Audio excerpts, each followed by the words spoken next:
مفتی صاحب شرعی اعتبار سے تحفہ لینے میں دینے میں کن بنیادی باتوں کا خیال رکھنا ضروری ہے؟ دیکھیں تحفے کے دو ارکان ہیں، یعنی بنیادی ضروری چیزیں ہیں. پہلا ہے ایجاب اور دوسرا ہے قبول. ایجاب کا مطلب ہے آفر اور قبول کا مطلب ہے ایکسیپٹنس. تو اگر میں نے یہ کہا کہ میں آپ کو موبائل تحفہ دیتا ہوں اور آپ کہتے ہیں کہ میں نے قبول کیا تو یہ ایجاب و قبول ہو گیا. بہت اچھا. یہ ضروری ہے. اچھا یہ قبول بسا اوقات عمل سے بھی ہوتا ہے کہ میں نے بولا میں آپ کو تحفہ دیا اور آپ نے خاموشی سے رکھ لیا تو بھی ٹھیک ہے. اور اس کی جو بنیادی شرط ہے اس کے کمپلیٹ ہونے کی، اس کے تام ہونے کی، وہ ہے قبضہ.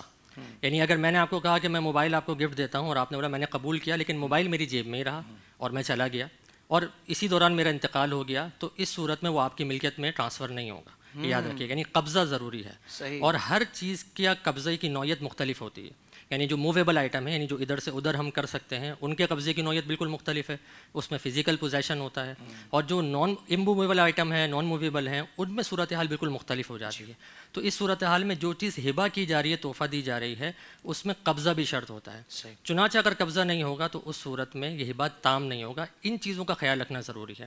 اور اس میں ایک اور چیز کہ جو ہبہ کر رہا ہے وہ عاقل ہو، بالغ ہو اور اس کی ملکیت میں وہ چیز ہونا ضروری ہے. بعض دفعہ ہم وہ چیزیں بھی ہبہ کر دیتے ہیں جو ہماری اپنی ملکیت میں ہی نہیں ہوتی ہیں، تو اس کا ظاہر سی بات ہے اعتبار نہیں ہوگا. بالکل صحیح ہے.